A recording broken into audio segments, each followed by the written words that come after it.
Oh, hello everybody. As you can see, I'm out to the cabin today.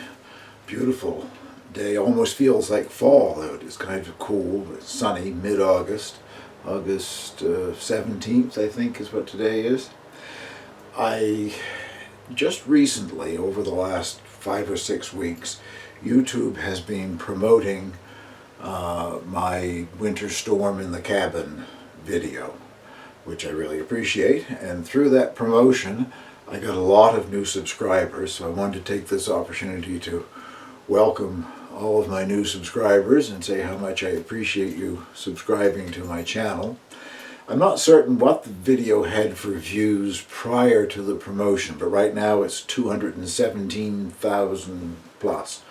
I'm getting numerous views still by the hour. It was also one of my most popular videos before, so it was probably around 100,000 or so views. What I plan to do out here today is try to answer some of the questions about the cabin. I'm going to have lunch while I'm here. Angel's curled up on the sofa here.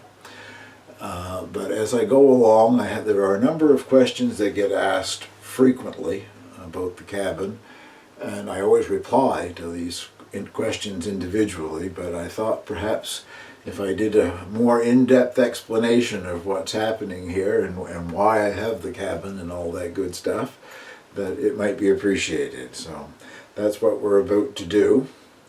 I'm sure you noticed this thing behind me in that last clip, so I will endeavor to explain what it is. You may have seen it before. Normally at this time of year I have it hung up in my living room. It's meant to be an herb dryer, but it does an excellent job of drying the hot chili peppers, and that's what's on that bottom level. The next level is chamomile blossoms. I have one chamomile plant in the hoop house, and it's starting to bloom, so I'm hopeful of a cup or two of chamomile tea sometime this winter. Can't see what's in that next one very well, but that's espelette peppers. And then the very top one, they're not actually there to dry. I just put them there to finish ripening. That's some of the mini yellow peppers. I plan to make hot pepper relish. So I'm thinking that a lot of the hot peppers will be used. I will use the espelettes in it as well. I think they qualify as a chili pepper, but I really don't find very much heat in them. They're very mild. And I will use whatever's available for green peppers in the mini yellow, as well as whatever ripe ones when I get around to making the hot pepper relish. I have joined Angel on the sofa for the first few questions here. Quite often I get asked for the location of the cabin. And I always explain I've never tried to hide the fact it's on my property. Some people are astonished that it's on my property. They think I'm some remote forest somewhere, I guess. I do have a fairly large property, 8.5 acres or so, most of it which is just natural forest. But the cabin is just several hundred feet from my house, out where I have my hoop house and my vegetable gardens and whatever. And then people ask why. Well, I never quite know how to answer why. I guess I always wanted a cabin. I never thought that I could build anything. I always was so impressed with anybody that could take a pile of lumber and turn it into a building. If I can find it, I will stick in a picture here of my first building project, the red chicken coop. Well, as you can see, it was a very simple structure, quite straightforward. But I was so pleased with myself because I had literally never built anything before. Always felt that it was way beyond my capability. And as you can see, there's nothing fancy about it, but I was pleased with the end results. And here we are, 6 years later, and the hens are still living in it, and it's still in good condition. So it served the purpose that I wanted it for anyway, and it got me started on my building career. I discovered that I like doing it, and I like figuring out the little ins and outs as you go along, how to do things.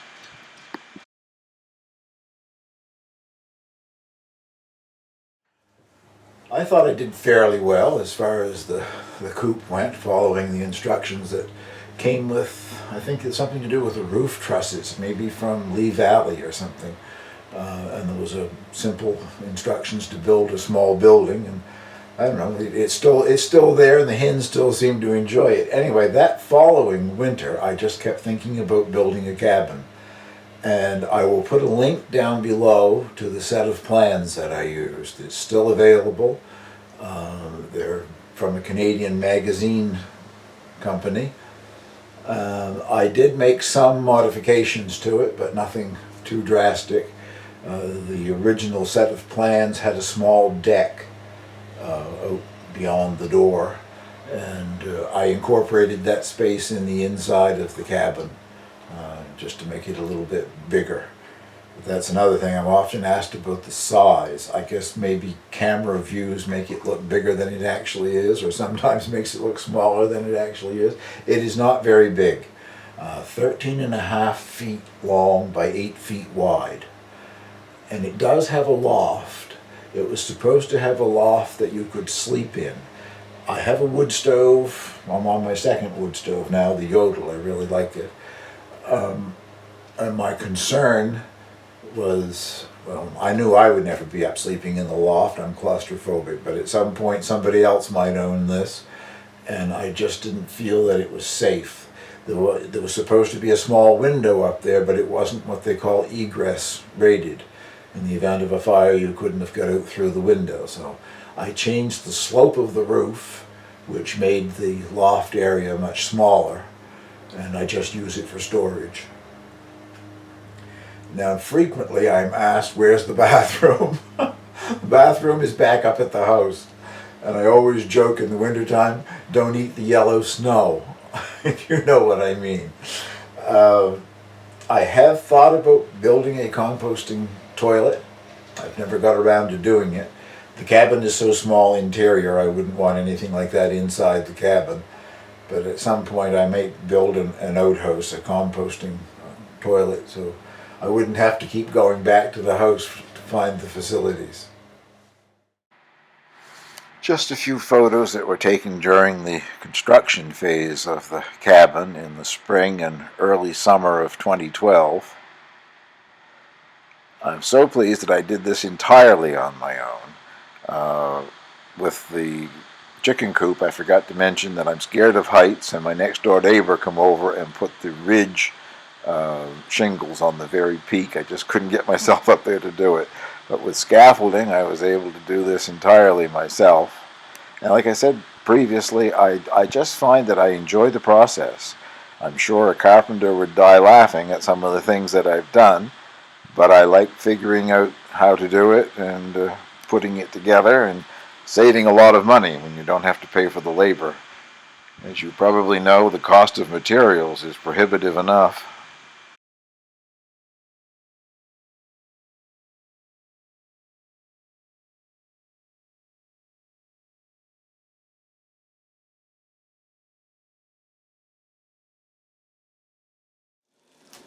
Well, lunch is just going to be a simple plain omelette and toast.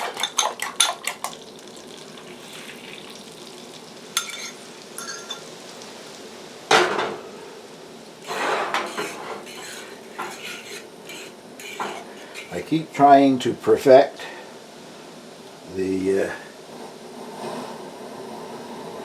French method of making an omelette. I'm still not perfect at it. I keep watching Jacques Pepin's video. He makes it look so simple. One of the other things that doesn't necessarily have to coincide with one of my cabin videos, but I get frequent comments on the voice. And I must say, even before YouTube, I used to get comments on the voice. I used to joke with people that they wanted me on radio so they could turn me off. I keep getting asked if I, ever did anything professionally in the media, or perhaps I should be reading audio books. I don't think any of that interests me, but the voice is just the voice, I guess.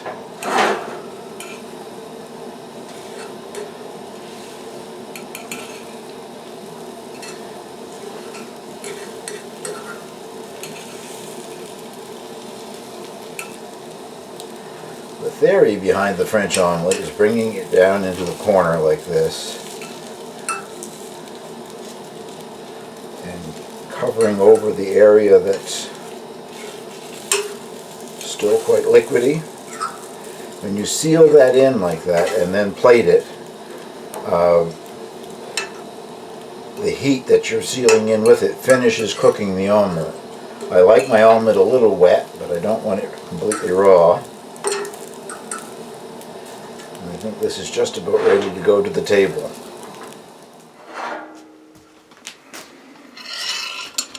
Along with my omelet, I have a few of the Sun Gold tomatoes fresh out of the hoop house.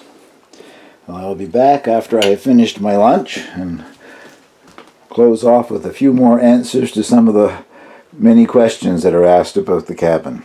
Well, lunch was quite good. I love eggs just as well. I have a hen house full of little producers. Getting back to some of the questions that have been asked frequently about the cabin. Last winter I didn't do any winter camping or winter storms in the cabin, and I had a lot of comments from subscribers that really wanted to see a fresh one. And I think I explained the reason to most of them, but the reason there weren't any was for health reasons. My right leg, knee, bothering me quite a bit.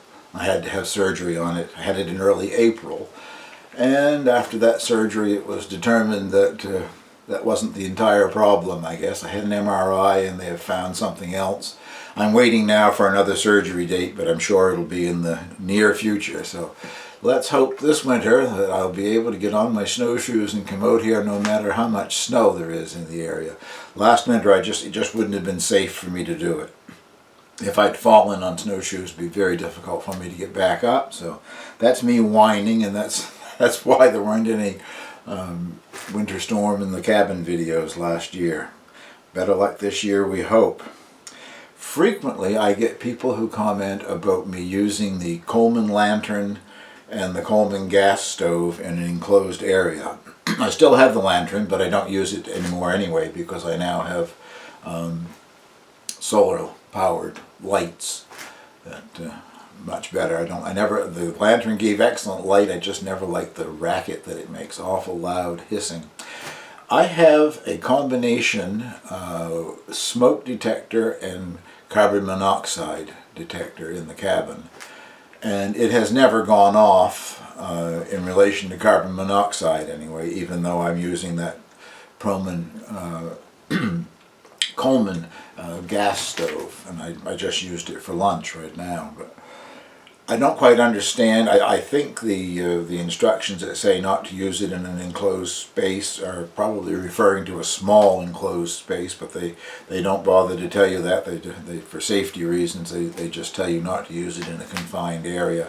You wouldn't want to use it in a tent or in something that was airtight, a very small travel trailer or something like that. But I have propane gas at the house. On my kitchen range, both oven and the 4 burners on top are propane, and they're not vented. So I don't know. I'm not really concerned about it, but I do have the carbon monoxide detector. It has gone off numerous times in the past because of smoke. I opened the door to the stove, and all of a sudden the wind baffles down in, fills the room full of smoke, and it goes off. But that just about finished all that it's ever done, so I'm not really worried about dying from carbon monoxide poison, but I definitely wanted to have the detector for that very good reason. I knew some young men, I knew one of the 3 young men that died in a tragedy when I was in high school. Went winter camping in their family's cottage, and the propane gas range malfunctioned and they died of carbon monoxide poisoning. So I have a carbon monoxide detector both here and at the house. I frequently also get asked about location. I've already told you that the cabin is on my property, just a few hundred feet from my house. But where in the world am I? Well, I'm on Campobello Island, the east coast of Canada, in the Bay of Fundy. Beautiful location, especially this time of year. Lots of tourists here this time of year to enjoy. I frequently get questions on whether or not I live in the cabin. Obviously from the questions that I've been answering, and I think the majority of you realize I do not live in the cabin. But the trolls out there, I don't argue back with them. I just hit the delete button and they're gone. But I've had comments about it isn't a cabin, it's a shack, or it isn't a cabin, it's a shed.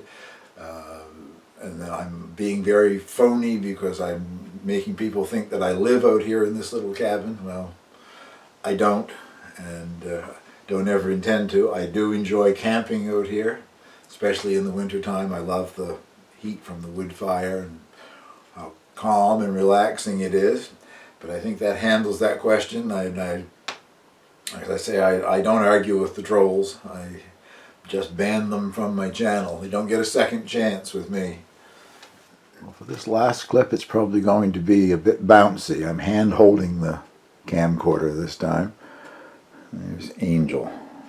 Stressed right out, you can tell. She really wants me to take her for a walk. I frequently get asked about how long it takes me to heat the cabin up in the wintertime. Whenever I'm out here in winter and make a video, I generally come in and get the fire started and go back to the house for an hour or two and come out and feed the fire and go back to the house for an hour or so. I think some of the confusion also is that this is Canada and we deal in degrees Celsius, and a lot of my subscribers aren't used to that. So the temperatures that I'm giving seem to be extremely low to them. But the reason that it takes so long for it to warm up is it has been very cold for numerous days with no fire. All of the furnishings have to heat up. The walls and the floor and the ceiling have to heat up. It is insulated. Once it is heated up, my problem is that I don't want it to get too hot. But part of the reason, I'll take you over here.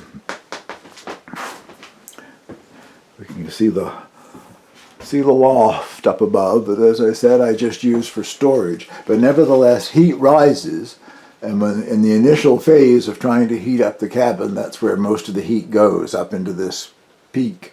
This end of the cabin has, well, I guess you could call it a cathedral ceiling, very small cathedral. And the rest of it, because of the loft, the ceiling is lower. So I hope that explains why it takes so long to heat it up. I got to show you this. That's one of my favorite photographs. I took that the first winter out the window, sitting here in a chair, a blue jay on a tree covered with snow. Well, I hope that this has answered some of the questions and that you've at least had a short visit to the cabin in August. And I'm looking forward to camping out here, maybe late fall or early winter, and doing more videos from the cabin. Thank you very much for watching.